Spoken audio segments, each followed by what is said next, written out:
ನಮಸ್ಕಾರ ವೀಕ್ಷಕರೇ, ಸುಪ್ರಭಾತ. ನೀವು ನೋಡ್ತಾ ಇದ್ದೀರಾ ಇದು NKR TV ಕನ್ನಡ ವಾಹಿನಿಯ ಹೆಮ್ಮೆಯ ಪ್ರಸ್ತುತಿ ಧರ್ಮಜ್ಯೋತಿ ಕಾರ್ಯಕ್ರಮಕ್ಕೆ ತಮ್ಮೆಲ್ಲರಿಗೂ ಪ್ರೀತಿಪೂರ್ವಕ ಸ್ವಾಗತ ಸುಸ್ವಾಗತ ಅಂತ ಇದ್ದೀನಿ. ಎಂದಿನಂತೆ ನಾನು ನಿಮ್ಮ ಮನೆ ಮಗಳು ದಿವ್ಯಾ ಆಲೂರ್. ಇನ್ನು ಬನ್ನಿ ಗುರುಗಳನ್ನ ಕಾರ್ಯಕ್ರಮಕ್ಕೆ ಸ್ವಾಗತಿಸೋ ಹೊತ್ತಾಗಿದೆ. ಸ್ವಾಗತಿಸ್ಬಿಡೋಣ. ಶ್ರೀಯುತರು ನಮ್ಮ ನಾಡಿನ ಹೆಮ್ಮೆಯ ಹೆಸರಾಂತ ಜ್ಯೋತಿಷಿಗಳು, ವೇದಾಗಮ ಪಂಡಿತರು, ಆಧ್ಯಾತ್ಮಿಕ ಚಿಂತಕರು ಎನಿಸ್ಕೊಂಡಿರುವಂಥ ವಾಚಸ್ಪತಿ ಗುರುಗಳೇ ನಮಸ್ಕಾರ. ಕಾರ್ಯಕ್ರಮಕ್ಕೆ ಹೃತ್ಪೂರ್ವಕ ಸ್ವಾಗತ. ತಮ್ಮ ನಮಸ್ಕಾರ ಮತ್ತು ಧನ್ಯವಾದ ನಿಮಗೆ. ಗುರುಗಳೇ, ಕಾರ್ಯಕ್ರಮ ಪ್ರಾರಂಭ ಮಾಡೋಣ ಒಂದು ಶ್ಲೋಕದೊಂದಿಗೆ. ಖಂಡಿತ. ಓಂ ನಮೋಸ್ತು ರಾಮಾಯ ಸಲಕ್ಷ್ಮಣಾಯ ದೇವ್ಯೈ ಚ ತಸ್ಯೈ ಜನಕಾತ್ಮಜಾಯೈ ನಮೋಸ್ತು ರುದ್ರೇಂದ್ರಯಮಾನಿಲೇಭ್ಯೋ ನಮೋಸ್ತು ಚಂದ್ರಾರ್ಕಮರುದ್ಗಣೇಭ್ಯಃ. ಮಾತಾ ರಾಮೋ ಮತ್ಪಿತಾ ರಾಮಚಂದ್ರಃ ಭ್ರಾತಾ ರಾಮೋ ಮತ್ಸಖಾ ರಾಮಚಂದ್ರಃ. ಸರ್ವಸ್ವಂ ಮೇ ರಾಮಚಂದ್ರೋ ದಯಾಲುಃ ನಾನ್ಯಂ ದೈವಂ ನೈವ ಜಾನೇ ನ ಜಾನೇ. ನಮಃ ಶಾಂತಾಯ ದಿವ್ಯಾಯ ಸತ್ಯಧರ್ಮಸ್ವರೂಪಿಣೇ ಸ್ವಾನಂದಾಮೃತತೃಪ್ತಾಯ ಶ್ರೀಧರಾಯ ನಮೋ ನಮಃ. ಓಂ. ನಮ್ಮೆಲ್ಲ ಆತ್ಮೀಯ ವೀಕ್ಷಕರಿಗೆ ಇವತ್ತಿನ ಧರ್ಮಜ್ಯೋತಿ ಕಾರ್ಯಕ್ರಮಕ್ಕೆ ಸ್ವಾಗತವನ್ನು ಬಯಸ್ತಾ, ಹಾಗೇನೆ ಯಾರ್ಯಾರು ಒಂದು ನವೆಂಬರ್ ತಿಂಗಳ 22ನೇ ತಾರೀಕು ನಿಮ್ಮ ಹುಟ್ಟಿದ ಹಬ್ಬ ಮೊದಲಾದಂತಹ ಸಂಭ್ರಮದಲ್ಲಿದ್ದೀರಲ್ಲ, ನಿಮಗೆಲ್ಲರಿಗೂ ಕೂಡ ಶುಭಾಶಯಗಳು. ಭಗವಂತನ ಅನುಗ್ರಹ ಸದಾಕಾಲ ನಿಮ್ಮೆಲ್ಲರ ಮೇಲೂ ಇರಲಿ ಅನ್ನುವಂಥ ಪ್ರಾರ್ಥನೆಯನ್ನು ಮಾಡ್ತಾ, ನಿಮಗೆಲ್ಲರಿಗೂ ಕೂಡ ಅಭ್ಯುದಯವನ್ನು ಕೋರ್ತಾ ಇವತ್ತಿನ ಪಂಚಾಂಗದ ಕಡೆಗೆ ಮೊದಲು ಗಮನ ಹರಿಸೋಣ. ಇವತ್ತು ಸ್ವಸ್ತಿ ಶ್ರೀ ವಿಶ್ವಾವಸುನಾಮ ಸಂವತ್ಸರದ ದಕ್ಷಿಣಾಯನ ಹೇಮಂತ ಋತು ಮಾರ್ಗಶಿರ ಮಾಸ ಶುಕ್ಲ ಪಕ್ಷದ ಬಿದಿಗೆಯ ದಿವಸ ಶನಿವಾರ. ಇವತ್ತು ಜ್ಯೇಷ್ಠ ನಕ್ಷತ್ರ ವೃಶ್ಚಿಕ ರಾಶಿಯಲ್ಲಿ ಚಂದ್ರನ ಸಂಚಾರ ಇರತಕ್ಕಂಥದ್ದು. ಮಧ್ಯಾಹ್ನ 3 ಗಂಟೆ ನಂತರದಲ್ಲಿ ಚಂದ್ರ ಮೂಲ ನಕ್ಷತ್ರಕ್ಕೆ ಅರ್ಥಾತ್ ಧನು ರಾಶಿಗೆ ತನ್ನ ಪ್ರವೇಶವನ್ನು ಮಾಡ್ತಾನೆ. ಸುಕರ್ಮ ಅನ್ನುವಂತಹ ಯೋಗ ಇದೆ, ಹಾಗೂ ಕೌಲವ ಅನ್ನುವಂತಹ ಕರ್ಣ ಇರತಕ್ಕಂಥದ್ದು ಇವತ್ತಿನ ಪಂಚಾಂಗವಾದರೆ. ಗ್ರಹಸ್ಥಿತಿಯನ್ನು ನೋಡೋಣ. ಮೇಷ, ವೃಷಭ, ಮಿಥುನ ರಾಶಿಯಲ್ಲಿ ಯಾವುದೇ ಗ್ರಹ ಸಂಚಾರ ಇಲ್ಲ. ಕರ್ಕಾಟಕದಲ್ಲಿ ಗುರು, ಸಿಂಹದಲ್ಲಿ ಕೇತು, ಕನ್ಯಾ ರಾಶಿಯಲ್ಲಿ ಯಾವುದೇ ಗ್ರಹ ಸಂಚಾರ ಇಲ್ಲ. ತುಲಾ ರಾಶಿಯಲ್ಲಿ ಶುಕ್ರ, ವೃಶ್ಚಿಕದಲ್ಲಿ ರವಿಚಂದ್ರ, ಮಂಗಳ ಮತ್ತು ಬುಧ, ಧನು ರಾಶಿಯಲ್ಲಿ ಮತ್ತು ಮಕರ ರಾಶಿಯಲ್ಲಿ ಕೂಡ ಯಾವುದೇ ಗ್ರಹ ಸಂಚಾರ ಇಲ್ಲ. ಕುಂಭದಲ್ಲಿ ರಾಹು ಮತ್ತು ಮೀನದಲ್ಲಿ ಶನೈಶ್ಚರ ಇರತಕ್ಕಂಥದ್ದು ಇದು ಇವತ್ತಿನ ಗ್ರಹ ಸ್ಥಿತಿ. ವೀಕ್ಷಕರೇ, ಈಗ ಪ್ರಾರಂಭ ಮಾಡೋಣ ದಿನ ಭವಿಷ್ಯ ವಿಭಾಗವನ್ನ.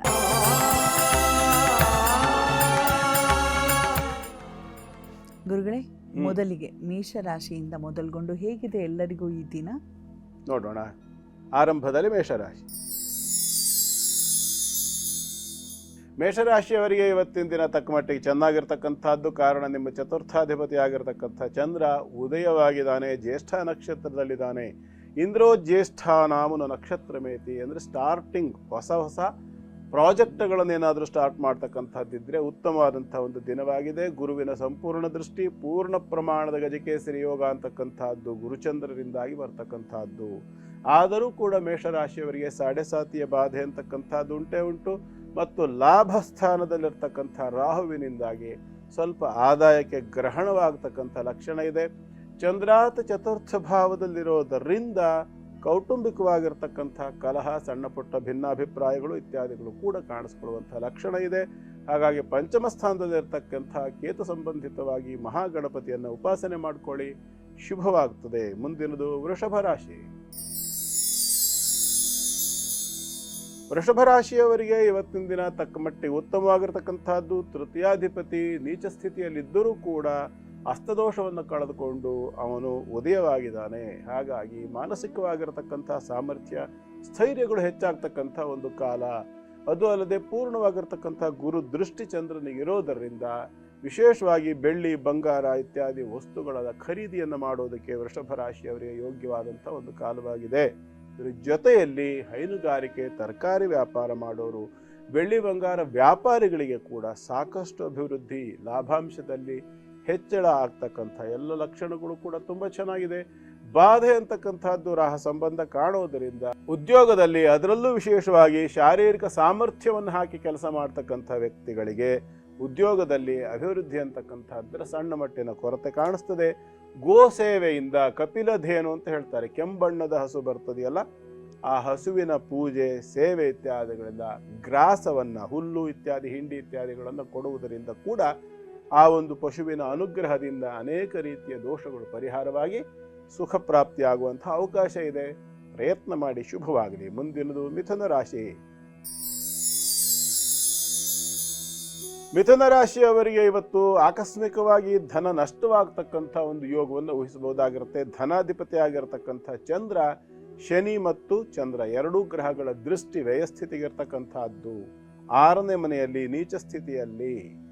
ನಿಮ್ಮ ಕೈ ಕೆಳಗೆ ಕೆಲಸ ಮಾಡತಕ್ಕಂಥ ವ್ಯಕ್ತಿಗಳಿಂದ ಸುಳ್ಳು ಹೇಳಿ ವಂಚನೆ ಆಗ್ತಕ್ಕಂಥ ಸಾಧ್ಯತೆ, ಅಥವಾ ನಿಮ್ಮ ಸಹಾಯ ಸಹಕಾರಗಳನ್ನು ಪಡ್ಕೊಂಡು ನಿಮ್ಮ ಜೊತೆಯಲ್ಲಿ ಕೆಲಸ ಮಾಡ್ತಕ್ಕಂಥವ್ರು, ಅಥವಾ ಮಿಥುನ ರಾಶಿಯವರ ಮನೆಯಲ್ಲಿ ಕೆಲಸ ಮಾಡ್ತಕ್ಕಂಥವರ ಕೆಲವರ ಮನೆಯಲ್ಲಿ ನಡೀತಕ್ಕಂಥ ಸಣ್ಣ ಪುಟ್ಟ ಅವಘಡಗಳು, ವ್ಯತ್ಯಾಸಗಳು ಆಗುವಂಥ ಲಕ್ಷಣ ಕಾಣಿಸುತ್ತೆ. ವಸ್ತುಗಳು ಕಳ್ಳತನವಾಗಬಹುದು, ವಸ್ತ್ರಗಳು ವಿಶೇಷವಾಗಿ ಬಟ್ಟೆಗಳು ಆಗ್ತಕ್ಕಂಥ ಲಕ್ಷಣ ಕಾಣಿಸುತ್ತೆ. ಸ್ವಲ್ಪ ಆ ಬಗ್ಗೆ ಜಾಗ್ರತೆ ವಹಿಸ್ಕೊಳ್ಳಿ. ಯಾಕೆ ಅಂತಂದರೆ ಆಮೇಲೆ ಏನೋ ನೀವೇ ಇಡೋದೇ ಏನೋ ವ್ಯತ್ಯಾಸ ಆಗುವಂಥದ್ದು ಕೂಡ ಸಾಧ್ಯತೆ ಇರುತ್ತೆ. ಸ್ಥಾನಪಲ್ಲಟ ಆಗೋದ್ರಿಂದ ಇದ್ದ ಬದ್ದವ್ರ ಮೇಲೆಲ್ಲ ಅನುಮಾನ ಪಡ್ತಕ್ಕಂಥದ್ದು ಎಲ್ಲ ಘಟನೆಗಳು ಕೂಡ ನಡಿಬಹುದಾಗಿರುತ್ತೆ. ಹಾಗಾಗಿ ಅಂಥ ಒಂದು ಪರಿಸ್ಥಿತಿಯಿಂದ ಹೊರಬರುವಂಥ ಪ್ರಯತ್ನವನ್ನು ಮಾಡಬೇಕು ಮತ್ತು ಆ ಪರಿಸ್ಥಿತಿ ಬರದೇ ಇರುವಂಥ ರೀತಿಯಲ್ಲಿ ಎಚ್ಚರಿಕೆಯನ್ನು ವಹಿಸಬೇಕಾಗತ್ತೆ. ಮುಖ್ಯವಾಗಿ ಗಣಪತಿಯನ್ನು ಉಪಾಸನೆ ಮಾಡಿಕೊಳ್ಳಿ, ಶುಭವಾಗಲಿ. ಮುಂದಿನದು ಕರ್ಕಾಟಕ ರಾಶಿ. ಕರ್ಕಾಟಕ ರಾಶಿಯವರಿಗೆ ಕೂಡ ಇವತ್ತಿನ ದಿನ ಮಧ್ಯಮ ಸ್ಥಿತಿಯ ದಿನ. ಲಾಭ ಸ್ಥಿತಿಗೆ ರಾಶ್ಯಾಧಿಪತಿಯ ದೃಷ್ಟಿ, ಆರೋಗ್ಯದಲ್ಲಿ ವೃದ್ಧಿ ಆಗ್ತಕ್ಕಂಥ ಅವಕಾಶ, ವಿದ್ಯಾರ್ಥಿಗಳಿಗೆ ಕೂಡ ಇವತ್ತು ಶುಭವಾಗ್ತಕ್ಕಂಥ ಒಂದು ಅವಕಾಶ, ಹೊಸ ಪ್ರಾಜೆಕ್ಟ್ಗಳನ್ನು ಕೈಗೆತ್ಕೊಳ್ತಕ್ಕಂಥದ್ದಕ್ಕೆ ಸಂಬಂಧಪಟ್ಟು ಹೆಜ್ಜೆ ಇಡಲಿಕ್ಕೆ ಕೂಡ ಅವಕಾಶ ಇದೆ. ವಿಶೇಷವಾಗಿ ರಕ್ಷಣಾ ಕ್ಷೇತ್ರದಲ್ಲಿರ್ತಕ್ಕಂಥ ಜನ ಕರ್ಕಾಟಕ ರಾಶಿಯವರಿಗೆ ವಿಶೇಷವಾಗಿ ಇವತ್ತು ಅನುಕೂಲವಾಗ್ತಕ್ಕಂಥ ಲಕ್ಷಣ ಕಾಣಿಸುತ್ತೆ. ಕಾರಣ ಏನಪ್ಪ ಅಂತಂದರೆ ಶನಿಯ ದೃಷ್ಟಿ ಅಂತಕ್ಕಂಥದ್ದು ಲಾಭಸ್ಥಿತಿಗೆ, ರಾಶ್ಯಾಧಿಪತಿಯಾದ ಚಂದ್ರನೊಂದಿಗೆ ಮತ್ತು ಪೂರ್ಣ ಉಚ್ಚ ಸ್ಥಿತಿಯ ಗುರುವಿನ ದೃಷ್ಟಿ ಇವೆಲ್ಲವೂ ಕೂಡ ಈ ಒಂದು ಸೂಚನೆಯನ್ನು ಕೊಡುತ್ತೆ. ಎಲ್ಲ ಕ್ಷೇತ್ರಗಳಲ್ಲಿ ಇರ್ತಕ್ಕಂಥವರಿಗೆ, ಯಾವ್ಯಾವ್ದು ಹೇಳಿದ್ನಲ್ಲ ಅವರಿಗೆಲ್ಲರಿಗೂ ಕೂಡ ವೃದ್ಧಿ ಆಗ್ತಕ್ಕಂಥ ಅವಕಾಶ, ಧನಲಾಭ, ಅಧಿಕಾರ ಲಾಭ ಮತ್ತು ವಾಕ್ ಅಂದರೆ ಶಭಾಷ್ಗಿರಿ ಸಿಗ್ತಕ್ಕಂಥದ್ದು, ಪ್ರೇರಣೆ ಆಗ್ತಕ್ಕಂಥದ್ದು. ಶಭಾಷ್ಗಿರಿ ಅಂದರೆ ಬೆನ್ನು ತಟ್ಟಿ ಪ್ರೋತ್ಸಾಹ ಇತ್ಯಾದಿಗಳೆಲ್ಲ ಸಿಗ್ತಕ್ಕಂಥ ಅವಕಾಶಗಳು ಕಾಣಿಸುತ್ತೆ ಕರ್ಕಾಟಕ ರಾಶಿಯವರಿಗೆ. ಹಾಗಾದರೆ ಅಷ್ಟಮದಲ್ಲಿರ್ತಕ್ಕಂಥ ರಾಹುಬಾಧೆ, ಅದು ಅಲ್ಲದೆ ಚಂದ್ರ ಚತುರ್ಥ ಭಾವದಲ್ಲಿರ್ತಕ್ಕಂಥದ್ದಾದ್ದರಿಂದ ತಾಯಿಗೆ ಏನಾದರೂ ಕರುಳಿನಲ್ಲಿ ಸಮಸ್ಯೆ ಅಂತಕ್ಕಂಥದ್ದಿದ್ದ ಪಕ್ಷದಲ್ಲಿ ಆಹಾರ ವ್ಯತ್ಯಾಸದಿಂದಾಗಿ ಸಮಸ್ಯೆ ಉಲ್ಬಣವಾಗ್ತಕ್ಕಂಥ ಲಕ್ಷಣ, ಕೆಲವರಿಗೆ ಸರ್ಜರಿ ಕೂಡ ಆಗಬೇಕಾಗಿ ಬರಬಹುದು. ಹಾಗಾಗಿ ಅಂಥ ಒಂದು ಪರಿಸ್ಥಿತಿಯನ್ನು ಸರಿಯಾದ ರೀತಿಯಲ್ಲಿ ನಿಭಾಯಿಸಿಕೊಂಡು ಬೇಕಾಗಿರ್ತಕ್ಕಂಥ ಚಿಕಿತ್ಸೆ, ಅದರ ಪರಿಹಾರೋಪಾಯಗಳನ್ನು ಸರಿಯಾದ ರೀತಿಯಲ್ಲಿ ಆಚರಣೆ ಮಾಡಿಕೊಳ್ಬೇಕು. ಅನ್ನಪೂರ್ಣ ಪರಮೇಶ್ವರಿಯನ್ನು ಉಪಾಸನೆ ಮಾಡಿಕೊಳ್ತಕ್ಕಂಥದ್ದು ಬಹಳ ಶ್ರೇಷ್ಠ. ಪ್ರಯತ್ನ ಮಾಡಿ ಕರ್ಕಾಟಕ ರಾಶಿಯವರು, ಶುಭವಾಗಲಿ. ಶನಿವಾರದ ಈ ದಿನ ನಮ್ಮನ್ನು ಎಲ್ಲಿ ಕರ್ಕೊಂಡು ಹೋಗ್ತಾ ಇದ್ದೀರಾ ಗುರುಗಳೇ? ನಾವು ಇವತ್ತು ಬಹಳ ವಿಶೇಷವಾದ ಒಂದು ಸ್ಥಾನಕ್ಕೆ ಕರ್ಕೊಂಡು ಹೋಗ್ತಾ ಇದ್ದೇವೆ. ತ್ರೇತಾಯುಗದ ಕಾಲದ ಒಂದು ಬಹಳ ವಿಶೇಷವಾದ ದೇವಸ್ಥಾನಕ್ಕೆ ಕರ್ಕೊಂಡು ಹೋಗ್ತೇವೆ. ಕೋಟ್ಯಂತರ ವರ್ಷಗಳಾಗಿರಬಹುದಾಗಿರ್ತಕ್ಕಂಥ ಒಂದು ಜಾಗಕ್ಕೆ ಕರ್ಕೊಂಡು ಹೋಗ್ತೇವೆ. ಬಹಳ ಅದ್ಭುತವಾದಂಥ ಒಂದು ಸ್ಥಳ. ರಾಮಾಯಣ ಕಾಲದಲ್ಲಿ ಒಂದು ಘಟನೆಯನ್ನು ನಾನು ಇಲ್ಲಿ ಹೇಳೋಕೆ ಇಷ್ಟಪಡ್ತೇನೆ. ಅಯೋಧ್ಯೆಯಿಂದ ಪಟ್ಟಾಭಿಷೇಕದ ಆ ಒಂದು ವ್ಯವಸ್ಥೆಯಿಂದ ಕಾಡಿಗೆ ಕಳಿಸಲ್ಪಟ್ಟಂತಹ ಶ್ರೀರಾಮಚಂದ್ರ ಬ್ರಹ್ಮಸಂಗಮ ಸ್ಥಾನ ಅಂತ ಹೇಳ್ತಾರೆ. ಯಾಗಕ್ಷೇತ್ರ ಅಥವಾ ಪ್ರಯಾಗ ಕ್ಷೇತ್ರ ಅಂತ ಹೇಳ್ತಕ್ಕಂಥ ಒಂದು ಜಾಗ ಅದು. ಗಂಗಾ ಯಮುನಾ ಸಂಗಮ. ಆ ಸಂಗಮ ಸ್ಥಾನದಲ್ಲಿ ಭಾರದ್ವಾಜ ಮಹರ್ಷಿಗಳ ಒಂದು ಆಶ್ರಮ ಇರುತ್ತೆ. ಆಗ ಭಾರದ್ವಾಜ ಮಹರ್ಷಿಗಳು ಗಂಗಾ ಮತ್ತು ಯಮುನಾ ಈ ಎರಡು ನದಿಗಳ ಮತ್ತು ಗುಪ್ತಗಾಮಿನಿ ಸರಸ್ವತಿಯ ಸಂಗಮದ ಸಮೀಪದಲ್ಲಿ ವಾಸವಾಗಿದ್ದರು. ಅಲ್ಲಿ ಬಂದು ಭಾರದ್ವಾಜರ ಆತಿಥ್ಯವನ್ನು ಸ್ವೀಕಾರ ಮಾಡಿ ಅವರೊಂದಿಗೆ ಕೆಲವು ದಿನಗಳನ್ನು ಅಲ್ಲಿ ಕಳೆದು, ಆನಂತರ ಅವರ ಭಾರದ್ವಾಜರ ಒಂದು ಆಶಯದಂತೆ ನೀನು ಬಂದಿರತಕ್ಕಂಥದ್ದು ಲೋಕೋದ್ಧಾರಕ್ಕಾಗಿ ನೀನು ಚಿತ್ರಕೂಟಕ್ಕೆ ಹೋಗು, ಚಿತ್ರಕೂಟದಲ್ಲಿ ಆಶ್ರಮ ಮಾಡಿಕೊಂಡು ಅಲ್ಲಿ ವಾಸ ಮಾಡು ಅಂತ ಹೇಳಿ ಚಿತ್ರಕೂಟಕ್ಕೆ ಕಳಿಸ್ತಾರೆ. ಜೊತೆಯಲ್ಲೇನು ಹೇಳ್ತಾರೆ ಅಂತಂದರೆ, ನೀನು 14 ವರ್ಷಗಳ ಈ ವನವಾಸವನ್ನು ಮುಗಿಸಿದ ಆ ನಂತರದಲ್ಲಿ ವಾಪಸ್ ಅಯೋಧ್ಯೆಗೆ ಹೋಗುವಾಗ ಖಂಡಿತವಾಗಿ ಇಲ್ಲಿ ಬಂದು ಮತ್ತೆ ಆತಿಥ್ಯವನ್ನು ಸ್ವೀಕಾರ ಮಾಡಬೇಕು, ನೀನು ನನ್ನ ಆತಿಥ್ಯವನ್ನು ಸ್ವೀಕಾರ ಮಾಡಬೇಕು ಅಂತಾರೆ ಭಾರದ್ವಾಜ ಮಹರ್ಷಿಗಳು. ಖಂಡಿತ ಬರ್ತೀನಿ ಗುರುಗಳೇ ಅಂಥೇಳಿ, ಮಹರ್ಷಿಗಳೇ ಅಂಥೇಳಿ ರಾಮಚಂದ್ರ ಅವರಿಗೆ ನಮಸ್ಕಾರವನ್ನು ಮಾಡಿ ಅಲ್ಲಿಂದ ಚಿತ್ರಕೂಟಕ್ಕೆ ಹೊರಟೋದ ಅಂತ ಬರುತ್ತೆ. ಹಾಗೆ ಚಿತ್ರಕೂಟಕ್ಕೆ ಹೋಗಿ ಆನಂತರದಲ್ಲಿ ಸೀತಾಪಹರಣ ಆಯಿತು, ದಂಡಕಾರಣ್ಯಕ್ಕೆ ಬಂದ ಸೀತಾಪಹರಣ ಆಯಿತು ಪಂಚವಟಿಯಲ್ಲಿ, ಇತ್ಯಾದಿ ಎಲ್ಲ ಕಥೆ ನಮಗೆ ಗೊತ್ತು. ಅದಾದ ನಂತರದಲ್ಲಿ ಏನಾಗ್ತದೆ ಅಂತಂದರೆ ಯುದ್ಧಕಾಂಡದಲ್ಲಿ ರಾವಣ ವಧೆ ಆಗ್ತದೆ, ವಿಭೀಷಣ ಪಟ್ಟಾಭಿಷೇಕ ಆಗ್ತದೆ, ಅಲ್ಲಿಂದ ಪುಷ್ಪಕಯಾನಾರೋಹಣ ರಾಮ, ಸೀತೆ ಮತ್ತೆ ನೇರವಾಗಿ ಅಯೋಧ್ಯೆಗೆ ಬರುವಾಗ ಭಾರದ್ವಾಜ ಆಶ್ರಮದಲ್ಲಿ ರಾಮ ಉಳ್ಕೊಳ್ತಾನೆ. ಅಂದರೆ ಇಳ್ಕೊಳ್ತಾನೆ, ಪುಷ್ಪಕ ವಿಮಾನದಿಂದ ಇಳ್ಕೊಂಡು ಹನುಮಂತನನ್ನ ಅಯೋಧ್ಯೆಗೆ ಕಳಿಸಿ ನಂದಿಗ್ರಾಮದಲ್ಲಿ ಭರತನ ಕ್ಷೇಮಾದಿಗಳನ್ನು ವಿಚಾರಿಸ್ಕೊಂಡು ಬರೋದು. ಆನಂತರ ಅಲ್ಲಿಗೆ ರಾಮ ಹೋಗ್ತಕ್ಕಂಥದ್ದು, ರಾಮ ಪಟ್ಟಾಭಿಷೇಕ ಆಯಿತು. ಹೀಗೆ ಭಾರದ್ವಾಜ ಮಹರ್ಷಿಗಳ ಆಶ್ರಮಕ್ಕೆ ಬಂದಂತಹ ಆಂಜನೇಯ ಅವರೊಂದಿಗೆ ಎಲ್ಲ ಘಟನೆಗಳನ್ನು ಮಾತಾಡಿಕೊಂಡು ಎಲ್ಲ ನಂತರದಲ್ಲಿ, ಮಹರ್ಷಿಗಳೇ, ನಾನು ಸ್ವಲ್ಪ ಕಾಲ ವಿಶ್ರಾಂತಿ ಮಾಡಬೇಕು ಅಂತ ಬಯಸ್ತೇನೆ. ಯಾಕೆ ಅಂತಂದರೆ ಅನೇಕ ದಿನಗಳಿಂದ ಸೀತೆಯ ಒಂದು ಅನ್ವೇಷಣೆ ಆಯಿತು, ಸಾಗರೋಲ್ಲಂಘನ ಆಯಿತು, ಲಂಕಾದಹನ ಆಯಿತು, ಸೇತುಬಂಧ ಆಯಿತು, ಯುದ್ಧ ಆಯಿತು, ಇದಾದ ನಂತರ ಮತ್ತು ಬಂದಿದ್ದಾಯಿತು. ಹೀಗೆ ಅನೇಕ ಕಾಲದಿಂದ ನನಗೆ ವಿಶ್ರಾಂತಿಯೇ ಇಲ್ಲದೆ ನಾನು ಪೂರ್ಣ ಚಲನೆಯಲ್ಲಿಯೇ ಇದ್ದೇನೆ. ಸ್ವಲ್ಪ ಕಾಲ ವಿಶ್ರಾಂತಿ ಮಾಡಬೇಕು ಅಂತ ಅಪೇಕ್ಷೆ ಪಡ್ತೇನೆ ಅಂತ ಹೇಳಿದಾಗ, ಆಗ ಭಾರದ್ವಾಜ ಮಹರ್ಷಿಗಳೇನು ಮಾಡ್ತಾರೆ, ಹನುಮ, ನೀನು ಯಮುನಾ ನದಿಯ ದಂಡೆಯ ಮೇಲೆ ಒಂದು ಒಳ್ಳೆಯ ಜಾಗ ಇದೆ, ಆ ಜಾಗದಲ್ಲಿ ಹೋಗಿ ನೀನು ವಿಶ್ರಾಂತಿಯನ್ನು ಮಾಡು ಅನ್ನೋ ಮಾತನ್ನು ಭಾರದ್ವಾಜ ಮಹರ್ಷಿಗಳು ಹೇಳ್ತಾರೆ. ನಾವು ಪ್ರಪಂಚದಲ್ಲಿ ಎಲ್ಲ ಕಡೆಯಲ್ಲೂ ಕೂಡ ಆಂಜನೇಯನ ವಿಗ್ರಹವನ್ನು ನೋಡ್ತೇವೆ. ಒಂದು ಬಲಬಳಿಗೆ ತಿರ್ಕೊಂಡು ಕೈ ಎತ್ಕೊಂಡಿರ್ತಕ್ಕಂಥ ಹನುಮಂತ ಯುದ್ಧಕ್ಕೆ ಹೊರಟಿರೋನು, ಇಲ್ಲ ಅಭಯಾಂಜನೇಯ, ಇಲ್ಲ ವರದಾಂಜನೇಯ, ಇಲ್ಲ ಬಾಲಾಂಜನೇಯ, ಹೀಗೆ ಬೇರೆ ಬೇರೆ ಬೇರೆ ಬೇರೆ ರೂಪದ ಆಂಜನೇಯನ ವಿಗ್ರಹಗಳನ್ನು ನೋಡ್ತೇವೆ. ಇಲ್ಲಿ ನಾನು ಹೇಳ್ತಿರ್ತಕ್ಕಂಥ ಪ್ರಯಾಗರಾಜ ಕ್ಷೇತ್ರ ಅಂತ ನಾವೇನು ಹೇಳ್ತೇವೆ, ಈ ಪ್ರಯಾಗರಾಜದ ಗಂಗಾ ಯಮುನಾ ಸಂಗಮದಲ್ಲಿ ವಿಶೇಷವಾಗಿ ಯಮುನಾ ನದಿಯ ದಂಡೆಯ ಮೇಲೆ ಇರ್ತಕ್ಕಂತಹ ಆಂಜನೇಯ ಮಲಗಿರುವಂತಹ ಭಂಗಿಯಲ್ಲಿ ಇರ್ತಕ್ಕಂಥದ್ದು ಬಹಳ ವಿಶೇಷ. ಅವನು ವಿಶ್ರಾಮದಲ್ಲಿ ಇರ್ತಕ್ಕಂಥವನು, ಆ ಒಂದು ಅವಸ್ಥೆಯಲ್ಲಿ ಇರ್ತಕ್ಕಂಥ ಆ ಒಂದು ಮುದ್ರೆಯಲ್ಲಿ, ಚಿನ್ಮುದ್ರೆಯಲ್ಲಿ ಇದ್ರೂ ಕೂಡ ನಿದ್ರಾಭಂಗಿಯಲ್ಲಿದ್ದು ಅರೆ ನಿಮೀಲಿತ ನೇತ್ರ ಅಂಥೇಳಿ ಅರ್ಧ ಮುಚ್ಚಿರ್ತಕ್ಕಂತಹ ಕಣ್ಣಿನ ವ್ಯವಸ್ಥೆಯಲ್ಲಿ ಇರ್ತಕ್ಕಂಥ ಆಂಜನೇಯನ ಕ್ಷೇತ್ರ. ಅದು ಬಹಳ ವಿಶೇಷವಾಗಿ ಅಲ್ಲೆಲ್ಲ ಉತ್ತರ ಭಾರತದ ಬಾಲಾಜಿ ಅಂತ ಕರೀತಾರೆ. ನಮ್ಮ ದಕ್ಷಿಣದಲ್ಲಿ ಬಾಲಾಜಿ ಅಂತಂದರೆ ವೆಂಕಟರಮಣ ಸ್ವಾಮಿ, ಆದರೆ ಉತ್ತರ ಭಾರತದ ಕೆಲವು ಕಡೆಗಳಲ್ಲಿ ಬಾಲಾಜಿ ಅಂದರೆ ವೆಂಕಟರಮಣ ಅಲ್ಲ, ಬದಲಾಗಿ ಆಂಜನೇಯ. ಹಾಗಾಗಿ ಈ ಒಂದು ಮಾರುತಿ ಕ್ಷೇತ್ರ ಅಥವಾ ಆಂಜನೇಯನ ದೇವಸ್ಥಾನ ಇರ್ತಕ್ಕಂಥದ್ದು ಪ್ರಯಾಗರಾಜದ ಅಪ್ಪಟ ಅಕ್ಷರಶಃ ಗಂಗಾ ಯಮುನಾ ಸಂಗಮದ ದಂಡೆಯ ಮೇಲಿರ್ತಕ್ಕಂಥ ವಿಶ್ರಾಮ ಭಂಗಿಯ ಆಂಜನೇಯ ದೇವಸ್ಥಾನ ಇವತ್ತಿನ ನಮ್ಮ ಕ್ಷೇತ್ರದ ವಿಶೇಷತೆ. ಗುರುಗಳೇ, ಮಾತುಕತೆ ಮುಂದುವರಿಸೋಣ. ವೀಕ್ಷಕರೇ, ಗುರುಗಳು ಬಹಳ ವಿಶೇಷವಾದ ಹನುಮನ ಸನ್ನಿಧಾನದ ಕುರಿತಾಗಿ ತಿಳಿಸ್ಕೊಟ್ಟಿದ್ದಾರೆ. ಇನ್ನು ದೋಷ ಪರಿಹಾರ ವಿಭಾಗದಲ್ಲಿ ಈ ಕ್ಷೇತ್ರಕ್ಕೆ ಹೋದ್ರೆ ಏನು ಪರಿಹಾರ ಪಡ್ಕೊಳ್ಬೋದು? ಗುರುಗಳೇ, ಕಳೆದ 2 ದಿನಗಳಿಂದ ನಾವು ಧ್ಯಾನದ ಬಗ್ಗೆ ಹೆಚ್ಚು ಗಮನವನ್ನ ಕೊಡ್ತಾ ಇದ್ದೀವಿ.